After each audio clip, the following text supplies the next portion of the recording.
मैं एक छोटे से गांव की हूँ। मेरा नाम मालती है। गांव में ससुराल वालों की खेती है, पर सभी लोग शहर में रहते हैं। कभी कभी हमारे परिवार के लोग अपने गांव में आते हैं। खेती का कुछ काम होता है। गांव की भी एक मजेदार कहानी है, उसे मैं आपको बाद में बताऊंगी। साइज आपको पहले भी मैं बता चुकी हूँ। नए दोस्तों के लिए मैं अपने 34, 28, 36 फिर से बता रही हूँ। मैं देखने में बहुत खूबसूरत हूँ। शादी के कुछ दिनों बाद ही हम लोगों ने शहर में ही एक किराए का अलग मकान लिया। हमारे घर में कुछ दिक्कत चल रही थी। उधर जगह कम थी, इस वजह से भी दूसरा घर लेना पड़ा। इस नए घर से मेरे पति को ऑफिस जाने आने में जरा नजदीक भी पड़ता था। मेरे पति काम से ज्यादातर बाहर ही रहते थे। इस नए घर में जाने के कुछ दिन बाद मेरी मुलाकात मेरे बाजू में रहने वाली पड़ोसन वनिता से हुई। कुछ ही दिनों में हम दोनों अच्छे दोस्त भी बन गए। मेरे घर में मैं और मेरे पति ही रहते थे। वनिता के घर में उसके पति और ससुर के अलावा एक लड़का भी था। वनिता की सास अब इस दुनिया में नहीं थी। वनिता की उम्र 26 साल की है और उसकी मेरे जैसे ही 34, 26, 36 की है। उसका वजन 54 किलोग्राम के लगभग होगा। वह हाइट 5 फीट 3 इंच की है। वो देखने में खूबसूरत थी। दोपहर में हम घर में ही रहते थे, तो वनिता मेरे घर आ जाती थी या मैं उसके घर चली जाती थी। हम दोनों धीरे धीरे खुलकर बातें करने लगे। हमारी बातों में रंग जमने लगा था। के बारे में हम दोनों आपस में बड़े खुलकर चर्चा करती थी। शादी से पहले क्या हुआ और शादी के बाद भी किसका किससे चक्कर रहा। आसपास के इलाके में कौन सी लड़की का किसके साथ चक्कर चल रहा है, वगैरह वगैरह। फिर वनिता के ससुर जी से भी मुलाकात हुई। उसने मेरी थोड़ी बहुत बातें होती रहती थी, जैसे वो पूछते कि कैसी हो, खाना खाया या नहीं, वगैरह। फिर वनिता के ससुर राजेंद्र कुमार से मेरे पति की पहचान भी अच्छे हो गई। राजेंद्र कुमार भी मेरे घर आने लगे। खास बात यह कि वनिता के ससुर राजेंद्र बहुत हंसमुख इंसान थे। वे हमेशा मजाक के मूड में ही रहते थे। अपने इसी स्वभाव के चलते वो मेरे साथ और मेरे पति के साथ भी मजाक करने लगे। एक दिन मैं घर में थी और वनिता कुछ काम से बाहर गई हुई थी। उसके ससुर राजेंद्र कुमार जी बाहर गए हुए थे, तो उसके घर की चाबी मेरे पास थी। वनिता के ससुर राजेंद्र कुमार करीब 12:30 बजे मेरे घर पर आए। उन्होंने दरवाजे की बेल बजाई। मैं उस वक्त कपड़े धो रही थी। मेरी सलवार आधी गीली थी। तब मैंने बिना ओढ़नी के ही जल्दी से जाकर दरवाजा खोल दिया। सामने राजेंद्र कुमार थे। वे मुस्कुरा कर मेरे घर में अंदर आ गए। उन्होंने पूछा, क्या कर रही थी मालू? मैं बोली, जी कपड़े धो रही थी। आप बैठे, मैं अभी आती हूँ। मुझे ख्याल ही नहीं था कि वो मेरे देख रहे हैं। मैं कपड़े साफ करने लगी और बातें भी करने लगी। तभी मेरा ख्याल गया कि वो मेरे को हिलते हुए देख रहे हैं। तब तक मेरा काम हो गया था, तो मैं हाथ साफ करके उनको पानी देने लगी। पानी लेने के बहाने उनके हाथ मेरे हाथ को टच हो गए। राजेंद्र जी ने मेरे हाथ से पानी का गिलास लिया और पानी पीने लगे। तब तक वनिता भी आ गई। वे दोनों अपने घर चले गए। मैं भी अपना सब काम करके हॉल में आ गई और टीवी ऑन करके सीरियल देखने लगी। कुछ टाइम बाद दरवाजे की बेल फिर से बजी। मैंने दरवाजा खोला तो सामने वनिता थी। वो अंदर आई और मेरे पास बैठकर टीवी देखने लगी। टीवी देखते हुए हम दोनों बात करने लगे। बातों बातों में मैंने पूछ लिया, यार वनिता, तेरी सास को गुजरे हुए कितना टाइम हुआ? तो वो बोली, करीब 3 साल हो गए। क्यों पूछ रही हो? मैं बोली, बस ऐसे ही पूछ रही हूँ। वैसे तुम ससुर राजेंद्र जी का ख्याल बहुत अच्छे से रखती हो ना? वो बोली हाँ यार, रखना पड़ता है। मैं चुप हो गई। फिर वो बोली यार एक बात पूछना चाह रही थी। मैंने कहा हाँ पूछो ना। तो बोली यार मुझे लगता है कि मेरे ससुर जी को तुम कुछ ज्यादा ही देख रही थी। मैं बोली नहीं यार, ऐसा कुछ भी नहीं था। वनिता बोली हम झूठ मत बोलो यार। एक बात कहूँ, मेरे ससुर जी तुम पर फिदा है। मैं बोली वो कैसे? तो बोली यार तुम जवान हो, खूबसूरत हो। और जब मैं चाबी लेने आई तो दरवाजा खुला था। ससुर जी पानी का गिलास हाथ में ले रहे थे। उस वक्त उनकी नजरें तेरे मुंह पर थी। मैं बोली नहीं यार। तो वो बोली ओके तो चल ट्राई करके देखते हैं कि क्या होता है। मैं हंसी मजाक में उसकी बात मान गई। फिर वो कुछ देर बैठकर अपने घर चली गई। इसके बाद मैंने राजेंद्र जी के सामने इस बात को चेक करना शुरू कर दिया। वे मेरे घर आते तो मैं कभी उनके सामने झुककर झाड़ू लगाने लगती, कभी पोछा लगाने लगती। साथ ही मैं चुपके से उनके सामने देखती तो वो हमेशा ही मेरे को ही देखते रहते।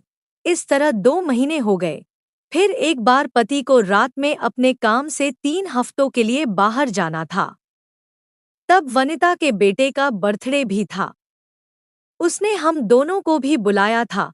उसी दिन पति को बाहर जाना था तो वे बोले तुम होटल चली जाना, मैं कुछ गिफ्ट लेकर वहां दे जाऊंगा। पति करीब 6 बजे चले गए। बर्थडे की पार्टी रात में एक होटल में थी, उसमें खाना भी रखा गया था। पार्टी में बहुत सारे लोगों को आना था तो मैं सज धज कर जाने के लिए तैयार होने लगी। मैंने लाल रंग की साड़ी पहनी और ससुर जी को याद करते हुए मैंने गहरे गले का ब्लाउज पहना। ये ब्लाउज पीछे से एकदम खुला हुआ था, जिसमें से मेरी पीठ एकदम दिख रही थी। मैं खुद को आईने में देखती रही और मुस्कुरा दी। इस ब्लाउज में से मेरे बाहर आने को मचल रहे थे। तभी वनिता मुझे बुलाने आई और मुझे देखकर बोली वाओ, बड़ी मस्त लग रही हो। लगता है आज ससुर जी को दीवाना बना ही दोगी। उसकी इस बात पर मैं भी मुस्कुरा दी। उसके बाद मैं घर को ताला मार कर निकल गई। हम सभी शाम को 7:30 को बाहर निकले थे। मैं, वनिता और वनिता के पति व राजेंद्र जी और एक अन्य मेहमान स्विफ्ट कार से निकल पड़े। मेहमान कार में आगे बैठ गए। वनिता, मैं और राजेंद्र जी पीछे की सीट पर थे। वनिता खिड़की वाली सीट पर थी। ससुर जी मेरे बाजू में बैठ गए थे। कार हाईवे पर आई तो राजेंद्र जी की कोहनी मेरे को टच होने लगी थी। वनिता जानबूझकर अपनी टांगें फैलाकर बैठी थी, जिससे मैं और भी ज्यादा वनिता के ससुर जी से चिपक गई थी। इसलिए उनको और भी मौका मिल गया था। मैं उनकी कोहनी लगने से कुछ नहीं बोली तो वो और हिम्मत करते हुए मेरे मुंह को धीरे धीरे दबाने लगे। अब मुझे भी मजा आने लगा था। कुछ ही देर में हम लोग होटल पहुंच गए थे। तभी मेरे पति का फोन आया। वो बोले आप लोग कहाँ पर हो? मैंने उन्हें बताया हम लोग मोनार्क होटल में है। वे बोले ओके मैं भी आ रहा हूँ। कुछ देर बाद पति गिफ्ट लेकर पहुंच गए। उसके बाद हम सबने केक काटा और छोटी सी पार्टी के बाद हम सभी रात में घर के लिए निकले। तब 10:30 बज गए थे। कार में पहले से ही जगह नहीं थी, इसलिए पति बोले आप लोग निकलो, मैं आता हूँ। फिर वैसे ही कार में बैठे और घर को आने लगे। तो इस बार कार में बैठते ही राजेंद्र जी ने अपना काम शुरू कर दिया और मेरी हाथ घुमाने लगे। मैंने उनका हाथ पकड़ा और उन्हें देखा तो वे थोड़ा रुक गए। फिर 1-2 मिनट बाद वे मेरे मुंह को छूने लगे। मेरी हाल बुरा हो चला था। मैं हाथ से उनके हाथ को दबाने लगी। तभी वनिता की नज़र मुझ पर पड़ी तो वो मुस्कुरा दी। कुछ टाइम में हम लोग घर आ गए। मैं सबसे बाद में उतरी। राजेंद्र जी ने सबसे कहा, आप लोग चलो, मैं कुछ सामान लेकर आता हूँ। उन्होंने मुझे भी रुकने को बोला। अपना मोबाइल फोन मेरे हाथ में धीरे से देते हुए बोले, जरा बैटरी देखना। सब लोग बिना कुछ सोचे घर पर चले गए। तब राजेंद्र जी ने मेरा हाथ पकड़ लिया और करके बोले, बुरी लग रही हो। मैं शर्मा कर बोली, जी छोड़ दीजिएगा, कोई देख लेगा। मैं घर पर आ गई। घर पर आते ही पति भी घर पहुंच गए। मैंने साड़ी उतारी और नाइटी पहन ली। उस रात पति ने मुझे एक बार और बाहर चले गए। मैं वनिता के ससुर राजेंद्र जी के बारे में सोचने लगी और अपनी प्यासी उंगली करने लगी। एक बार के बाद भी मेरी से ढेर सारा जूस निकल गया।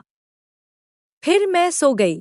सुबह 5 बजे पति का फोन आया कि उन्हें जल्दी से कहीं पर जाना है, तो वो निकल गए।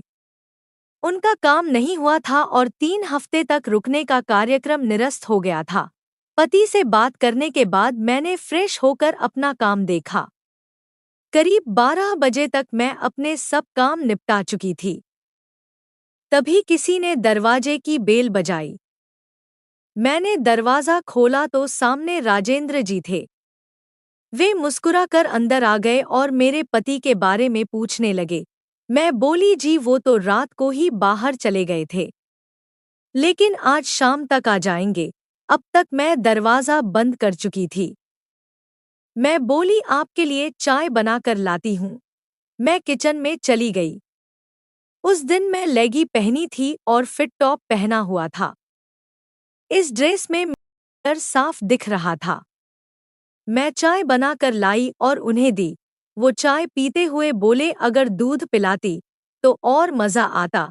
मैं बोली, ओके अभी लाती हूँ। तो राजेंद्र जी ने मेरा हाथ पकड़ते हुए कहा, मुझे वो दूध नहीं पीना, तुम अपना पानी। राजेंद्र जी ने मुझे अपनी गोद में खींचकर मेरे गालों पर एक दिया। मैंने उन्हें ने दिया। वो और भी आगे बढ़ने वाले थे कि मैंने उन्हें रोक दिया। मैं बोली, अंकल जी अभी नहीं, मुझे कुछ टाइम और दो, उसके बाद हम सब करेंगे। वे भी मान गए और मेरे को दबाते हुए बोले, ओके, पर मैं करूंगा डॉट। मैंने भी हामी भर दी, जी ओके डॉट। वे कुछ टाइम बाद चले गए डॉट। उसके 1 घंटे बाद वनिता आ गई। वो कार वाली बात पूछने लगी डॉट। तब मैं बोली, हाँ मज़ा तो आ रहा था डॉट। वो बोली, ओके फिर आज क्या हुआ। मैंने उसे सब बता दिया कि अंकल ने को दबाया वगैरह वगैरह डॉट। तो वनिता बोली, ओ गॉड, अब कल मेरे बाहर जाने पर तू उन्हें अपने घर बुला लेना और आगे वो क्या करते हैं मुझे सब बताना डॉट। मैं हंसकर आंख मारते हुए बोली, ओके डॉट। फिर दूसरे दिन वनिता सुबह काम से बाहर चली गई। उस दिन 12 बजे से 2 बजे तक मैं भी अकेली थी।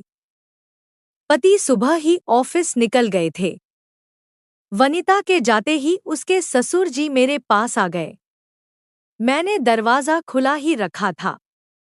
मुझे पता था कि वनिता के जाते ही राजेंद्र जी मेरे पास आ जाएंगे डॉट। यही हुआ। वो वनिता के जाते ही मेरे घर आ गए। उन्होंने दरवाजा बंद कर दिया डॉट। मैं किचन में थी। वो वहीं आ गए और मुझे पीछे से पकड़ कर करने लगे डॉट। तब मैं बोली, अंकल हॉल में चलो, मैं वहीं आती हूँ। ससुर जी हॉल में आ गए डॉट। कहानी में रंग चढ़ने लगा था।